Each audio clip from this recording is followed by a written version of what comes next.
Module 3, Part 2, Parts of the Cover Letter. So everything we see here on the right are mandatory parts of a cover letter. We're going to talk about each of these individually, but I want to just go over them briefly so we can see them as kind of all together.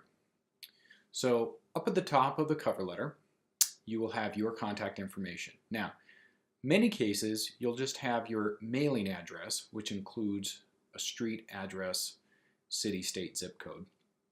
Sometimes you'll have your phone number and email up here, but many times you'll have it down here towards the bottom in the last paragraph. The date, that would be the date that you wrote the letter.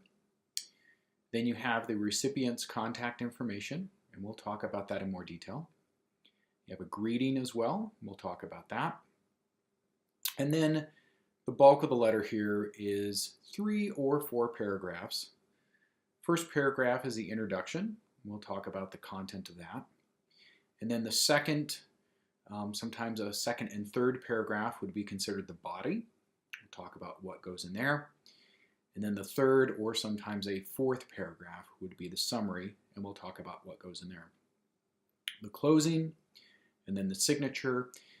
In this example, this letter, there wasn't an actual signature. The person just typed out their name, but beneath that is their full name, usually middle initial, but if you want to put your middle name there, that's fine. In this case, the person put the types of degrees they have, but if you don't have degrees yet, that's okay if that area is blank. And then underneath that, the word enclosure, or you can abbreviate that as ENC. We'll talk about that part of the cover letter. So, starting at the top of the cover letter, the recipient's information. So this would be the person's first and last name, their job title, the name of the organization, and their mailing address. Now, if you don't know the name or have a person that you're sending it to, you can just put hiring manager and then the name of the company, the address, the city, state, and the zip code. So the date and the greeting, we've got the month, the day, and the year.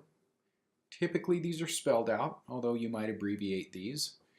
And then again, the name of the person, if you know it, Dear Mr. or Dear Ms., MS period. If you don't know, again, an actual person, you can just say Dear Hiring Manager, or sometimes you might say to whom it may concern, although it's typically better if you say Dear Hiring Manager. So the introduction paragraph has information. First off, why are you writing? Okay, are you applying for a position? If so, you need to say that. Are you just inquiring about other information? Are you trying to see if maybe they might be able to create an internship for you? It's important to talk about why you're writing. How do you know about the employer? Do you have experience with their products or services? And then talk about what you'll bring to the position. So for example, if you're applying for a position at a ski resort, have you been snowboarding there since you were 4 years old, right? How are you familiar with their product, with their services, that sort of thing? If any individual referred you to the position or the company, state their name and say, yes, I'm aware of this, or I was told about this position, or I'm familiar with the company because of so-and-so, or so-and-so referred me to you.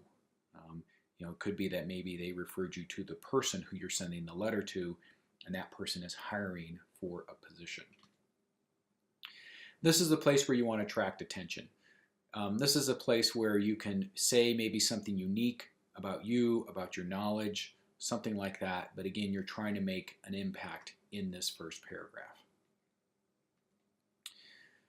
So then the next paragraph or two, the body paragraphs, is where you elaborate on your introduction. So this would be where you may talk about, you're a college student, where are you a student, what university, what's your major, what are you studying. You might talk about maybe a few courses you've taken, what you've learned through your program of study. You might expand on some of your knowledge, skills, and abilities that you've learned from other jobs, maybe from your hobbies, that sort of thing. This is really where you sell yourself. You're saying, here's why you should hire me. And so you're sort of giving them a little bit of an introduction about you in that first paragraph, but now is where you're really going into detail. This is also where you give examples of accomplishments and transferable skills. Many students are applying for a job in an industry that they've never worked in before, but they may have many transferable skills. So for example, somebody might be applying for a job as an environmental educator or maybe as a snowboard instructor. They've never done those jobs before, but maybe they've been working in restaurants or some other service-related job since they were 16 in high school. And so they may have lots of customer service skills that transfer over. They may have, being part of a team, good listening skills, that sort of thing. So this is where you would talk about those transferable skills. This is also where you talk about some of your personal characteristics. Again, leadership, team, being a member of a team, something like that. You shouldn't mention words like honesty, integrity, or being a hard worker. Same thing with your resume. It's understood in today's society that if you're applying for a job, you're going to be a hard worker, and you're an honest person, and you're a solid employee. If there are concerns about these types of things, they usually show up when the prospective employer checks your references before offering you the position. Or they may ask you behavioral-based questions during the job interview and put you in sort of, say, hey, you're in this sort of situation, how would you handle it? That's a lot of times how those qualities can come out about your personality. So the summary paragraph is typically you're restating your interest in the position, and this is important that you say that you really want the job. You're closing the deal here. If they want to hire you, or you really want the job, if they want to hire you, what is that next step? So, you're going to follow up. You would like to schedule a time for an interview and give a specific follow-up time and date. So if you know the date that the position is closing, then typically a week, preferably 2 weeks after that, is a good time to follow up. And that's what a lot of employers will do. They'll say the position closes on this date. We will notify all applicants. We will notify all candidates on this date, and that date is typically 2 weeks afterwards.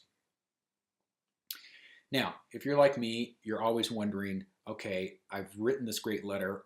What's the last thing I should say? This particular collection of words, these 2 sentences, is a great way to end a letter. Thank you for your consideration. I look forward to speaking or meeting with you soon. That's a great way to say that. So if you're looking how to close a letter, try that. And then the closing and signature, the word sincerely is very professional. It's short. You've got your signature. So after the word sincerely, you'll want to hit the enter key on your keyboard 4 times to have enough room for your signature. And then you've got your printed name below your signature. Now, if you don't have an electronic signature, this is just one that I signed on a computer screen years ago. I've also got versions of my signature that are scanned as a PDF, so I can insert that into a document. Lots of different ways you can do this. There's also apps out there you can put on a phone, and then you can, save that signature as an image. Sign your phone with your fingertip and then save it. Lots of different ways you can do this. And then the word enclosure, or you can abbreviate that as ENC, period. And then you can put the word resume, or you can just say enclosure. So what this is doing is, this goes back to before the internet, when you would send people things typed up on a piece of paper in an envelope. And at the bottom of the letter, you're telling the reader that there are additional items enclosed in the envelope. So even though you might be sending this as an email attachment, you're still telling them there's additional things. This is no different than if you're sending somebody an email. In the body of the email, you'll probably say, please find attached to this email, or please find attached this document and that document. So here's a sample cover letter, and take a few moments and see how many mistakes or problems you can find with this. So for example, how many misspelled words, missing information, grammatical errors, but also what about the tone of the letter? And if you need to pause the video, go ahead and do that so you can see what's going on. Okay, so let's start up at the top of the letter. We have Mrs. Nope. Well, typically in today's society, it's best if you give the title as MS period, which would be Ms., especially if you don't know if the person is married or not. What's this person's first name? That's missing. What's their job title? What's the name of the company they work at? That's missing as well. The mailing address is fine. We have a number, we have a street, we have a city, a state, and a zip code. Notice in between this address and here, the date's missing. Okay, now, as the sender, your information, your address is not up at the top, but it is at the bottom, and that's okay to do that. It doesn't necessarily have to be up at the top. But the date that the letter was written is missing. So it can either be here between the address and the greeting, or it could be up top above the address. So again, the greeting here, Dear Mrs. Nope, that's fine. You can use a colon or a comma there. But again, probably it's best to use MS period. I met you the other day at the career fair. So the word fair is misspelled here at CSU. Well, what's CSU? Is that California State University? Right? There's a lot of CSUs in the United States, and California State University, they have over 10 separate campuses, right? So you have to be specific. That could also be Chicago State University. And even if you say CSU, there are 2 CSUs within the state of Colorado. We have a CSU Fort Collins and a CSU Pueblo. So probably best to say Colorado State University Fort Collins, because if you met this person at a career fair, they may have traveled to several campuses, and this helps them remember which campus they met you at. You had said that you might have some internships, and I defiantly need one to finish my degree. Well, this word should be definitely. I do see the word definitely misspelled commonly as defiantly. Need one to finish my degree. So what's the tone of this sentence? You know, this is very needy. It's very saying, you know, you owe this to me or you need to give this to me. So, you know, that's really not a way to say that. You know, better way to say this would be what you bring to the table. You know, what you can do for the company. All right, let's look at the next paragraph. I have bus tables at the Rio for 2 years. So what's the Rio? I mean, if you're from Fort Collins, yeah, you probably know what the Rio is. If you're not from Fort Collins, Rio, well, that's Spanish for river, right? Well, we have the Rio Grande Mexican restaurant here in town, but people aren't going to know that. So, you know, you may want to just say, I have bus tables at a local restaurant for 2 years. Hike and camp a lot. A lot is not a word. And I've summited over a dozen 14ers this summer. Well, what's a 14er? You know, someone from Colorado, they probably understand that that's a peak over 14,000 feet tall, but, you know, that people aren't going to understand that. But really, why did you say this here in this sentence? I mean, why is this person going to care about that? Now, if the position requires that you take people on hikes at high elevations in the Rocky Mountains, okay, then that's probably important. But the way it's in this sentence, it's unclear why it's here. Next sentence, I'm also a studnet, should be student, in recreation at CSU, and posses, lots of skills like costumer service. Okay, so lots of things going on with this sentence. Student is misspelled. Recreation. Colorado State University does not have a degree with recreation in the name, so it's important to make sure you've got the right name of your degree. Again, CSU. Now, you could spell out Colorado State University Fort Collins up here and then put CSU in parentheses, and then afterwards in the letter you can abbreviate it as CSU. Another word that I commonly see students misspell is possess. Lots of people like to say, I possess this skill or I possess this knowledge. And so this word gets misspelled as poses, posses. So possess is spelled P-O-S-S-E-S-S. Customer is another word that's misspelled, and frequently people misspell it as costumer. So a costumer is someone who makes costumes or puts costumes on people. And so spell check is not going to catch this as a misspelled word. Spell check will catch studnet and a lot. Okay, and then beyond that, you know, there's a lot more that could be said in this paragraph about this person's knowledge, skills, and abilities. Okay, so the final paragraph here, I think I would be goo for your resort. Well, obviously that should be good because I work hard when it is something I like. I see people say this sometimes. So it's important to not don't say something like that. Make sure you're saying that, you get along with other people, you get the job done, that sort of thing. Again, saying that you work hard, not something you want to say in a cover letter. It's a given that if you're applying for a job, you're going to be a hard worker. I will call you to set up an interview tomorrow. Whoa, that's really quick, right? Typically, give it at least a couple weeks. If there's a closing date, again, a couple weeks after the closing date, and then it's here so you can give me an internship, right? Again, this very give me tone. So this definitely needs to be reworded. Later, dude, not professional, should say sincerely. Person's name, mailing address, apartment number, Fort Collins, Colorado. The zip code is missing a digit. The post office, yeah, as long as you've got a zip code on there, they can figure out Fort Collins. But FT period is not something that the post office recognizes. It has to be spelled out as Fort, F-O-R-T.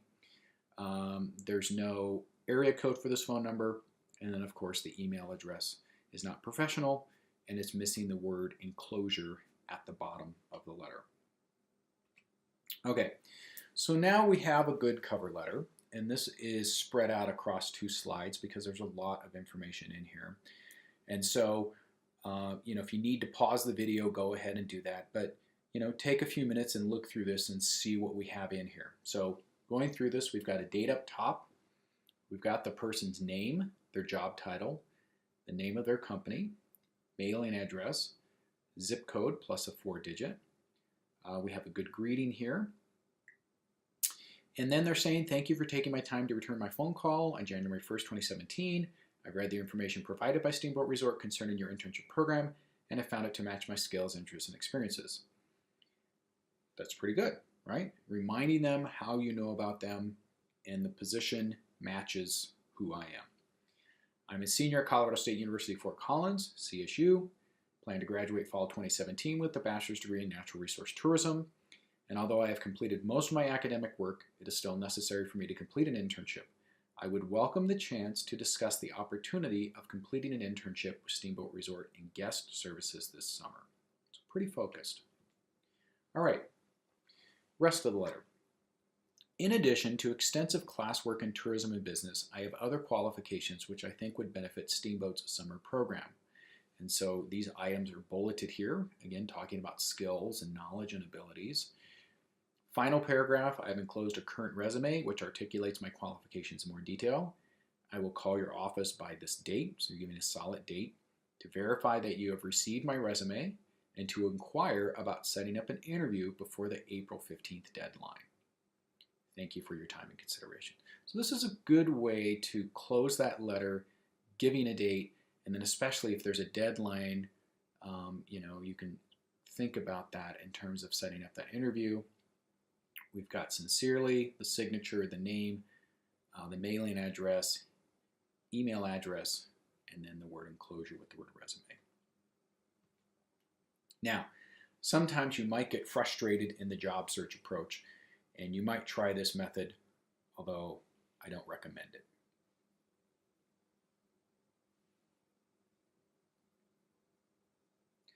This is just a little joke letter. Okay, so now let's look at some cover letter do's and don'ts. Things to make sure you do. So you might use this as a checklist. Again, tailor the letter to the position and the employer. Make sure it's addressed to a specific person. If you don't have a specific person to send it to, then you can write hiring manager. Provide examples of your experience. Have it critiqued by a career counselor or other professional.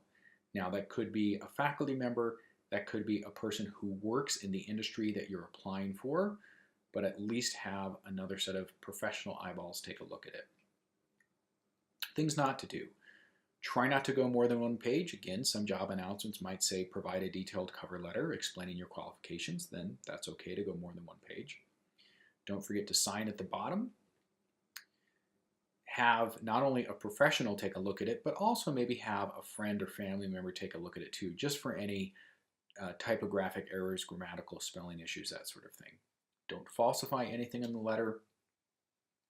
Each cover letter needs to be different. Again, it needs to be tailored. And try to avoid using I or the first person to start each paragraph. Sometimes it's hard not to do that, but if you can avoid doing that, that's best. Otherwise, it comes off as being egotistical. And then some final thoughts. Make sure to take a look at this article on 8 cover letter mistakes to avoid. But also remember that every communication that you make sends a message about you, so make sure it's a positive one. Especially the first time you contact somebody, make sure it's professional, make sure it doesn't have any grammatical or spelling errors, because first impressions make a big difference, and you want that first impression to be a positive one. This concludes Module 3, Part 2.